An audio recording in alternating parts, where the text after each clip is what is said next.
Andy's flip-flop.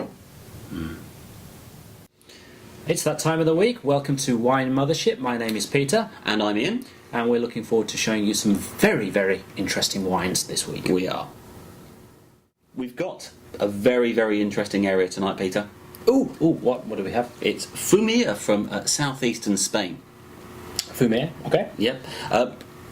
First of all, second of all, apologies for the pronunciation. Might be Fumia, might be Fumia.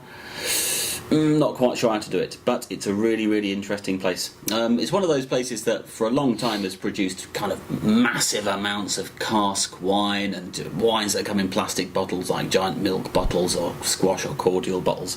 But I tell you what, there's some interesting modern wine techniques going on here, and we've got some very, very funky stuff for you tonight. So Ian, what are we looking at today then? We've got a couple of very interesting 2008 bottles here.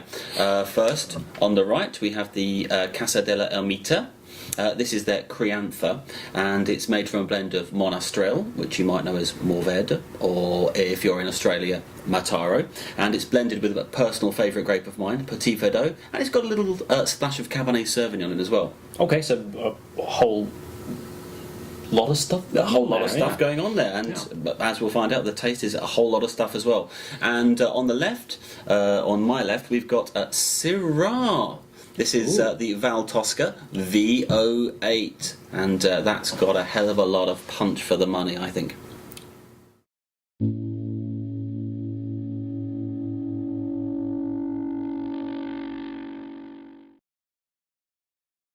Okay, the first one we're going to be tasting tonight is the Casa de la Ermita. This is the 2008 Crianza. Well, let's get into it then. Ooh, shall we? Shall we? Let's get stuck in. Yeah.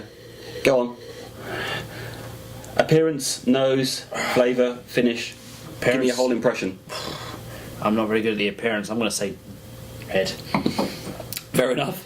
You're not wrong. Yeah, it's looking quite dark, quite thick. There's it's soupy. Soupy. Soupy. It is lovely. It is, isn't it? It's smoky. It's a screaming banshee, last fandango. Oh, kind of. It's lovely. There's a bit. Really nice. There is a bit of raunch in that. Oh, it's like this.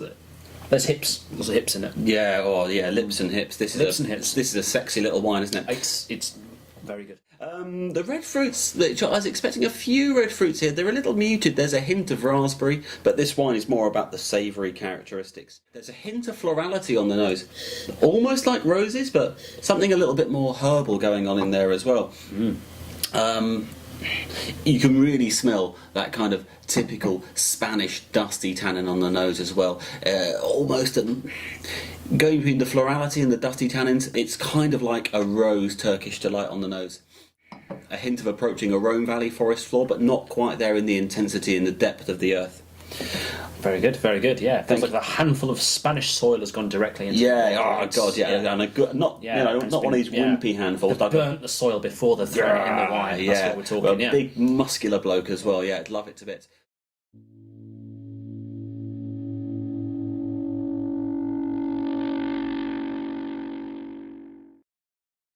And the second wine we've got for you tonight is the Valtosca V 2008 Syrah. Peter, what do you reckon? Well, this is a changing beast at the moment. It is, isn't it? This is much more dynamic. A very different kettle of fish to what I tasted a little while ago. Frankly speaking, 5 minutes ago I got arse in the nose and arse in the mouth.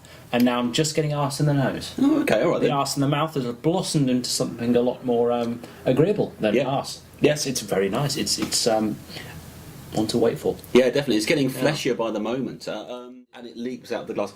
The herbal aromas are fantastic. The aromas are of bouquet garnet, a little bit of rosemary, but more on.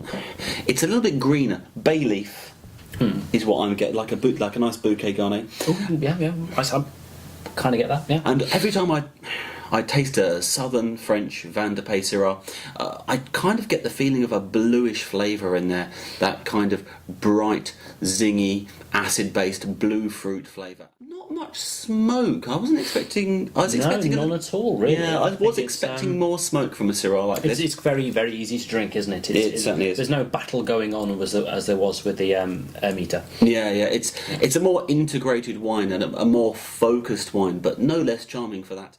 Right, and we're back with the ship wine review. Peter, what swamp donkey have you dredged up from the cesspit today? Well, shall we have a little look, shall we? Let's go. Right, today, for your delectation, I have provided us with... This is called Tokap. Tokap. Okay. Tokap. And it's produced by Tokaichi Wine of Hokkaido. Oh, wonderful. The northern part of Japan. Yeah. Right, okay. But what does it say about it on the bottle? It doesn't say a lot, really. It says that it's wine. Good. And it's from the Ikedocho Budo wine factory, like research facility. So it's an R&D wine, I think. So tonight we're lab rats. We are really. Well as reviewers, shall we? Crack it open? Yeah, go on. Okay. I'll charge your glass. Thank you very much. Oh, look at that. I think that's probably enough to be getting on with.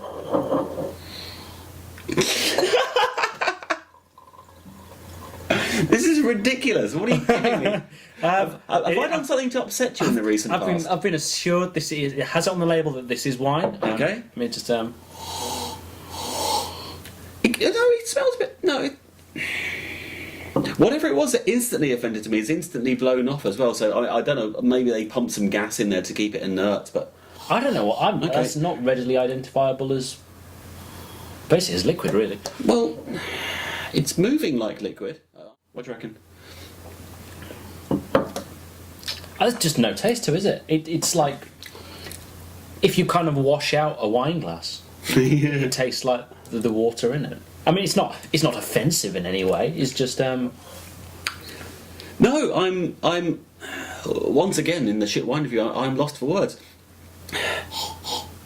There's nothing there. It's red. It's red. It's white. It's red. It's wine. Yeah. It's 1/4 Ribena, 1/4 water, and the other half is just water.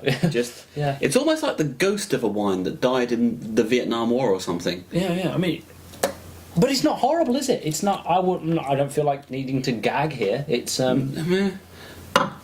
It's just meh. Meh. Well, do you know what? I sometimes prefer it when we get a really, really shit wine that we can slag off, but this is just a little bit empty. There's just no handle on it, is there? No. I tell you what, a handle would probably make it better. And probably would. Yeah. Thank you for watching the shit wine review. Thank you.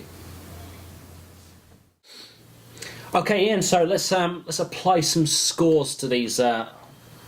Shall we? Offerings, shall we? Are you going for the Crianza first? Let's do the Crianza. Why not? Let's do the Crianza. Right, well, I'll go first. I thought this was a very good wine, fantastic value for money. In Japan, we're paying a lot less than 1,500 yen. I'll, of course, put the scores in I'll put the price in a lot of different currencies in the section below, in the introduction section. Yeah, there you go. Yeah. And I think this is a fantastically good value for money wine. Some of the oak is coming out now. I think it's just well structured. And a delicious food wine, especially with anything fatty. Got a little bit of pork going on, a little bit of roast lamb. It's just, if you want to take one step up from a barbecue wine, this is your man. Yeah, first mouthful of this, it was like a kind of very beautiful and errant 21-year-old woman running riot in a shop. Right, okay. And now it seems to have kind of settled down, married, had kids, and they've got a mortgage. Okay. It's still very, very nice, but it's kind of lost some of the wild power that it had. Okay, out of 5, what'd you give it? I'm going to go for... We're giving half marks, right? Yep, that's right. Okay, so 3.5. Yeah, that's exactly where I'd place it. Okay, so next one. Let's... what do you think about this one? Yeah, I love this to bits. Actually, I prefer this just because it's got a really unique blend of blue and slightly muted red fruits. So now it's opening up. I'm getting a little bit more raspberry on the nose, which is a little bit unusual for Syrah. But still, you've got the complexity of the Mediterranean herbs coming out in the aroma. Bouquet garnet, a little bit of rosemary. They both retain a nice dryness under the skin, don't they? Really. I mean, this one more than this. Yeah, but, it's certainly got the structure to stand. Once again, the structure to stand up to oily foods. For the price, I think it's wonderful. I'm going to give it 4 stars. Yeah, 4 stars. I'm gonna hold it to 3.5 as well. Yeah. I think it's the same Yeah. in terms of the half stars, but I really kind of want to give one like a 3.6 and one a 3.4. I see what you mean. I see what you mean. It's more of a nerd's Syrah. If you like your Syrahs, you've been into your Barossa Yes, I like Valley, and you like your Rhone Valley. Yeah. It's kind of a nerdy alternative. And if you haven't guessed already, I'm a bit of a nerd. Yes. But something that costs just a shade over 2,000 yen. So there's a bit of a price differential between these two. I certainly think this represents a really nice step up from this one if you want to explore Fumiya. Thank you very much. We've had a wonderful time making this video tonight, and we both hope you get a chance to try these wines very, very soon. Sublime. Yeah, wonderful stuff. Anyway, remember, may the wine be with you. Always.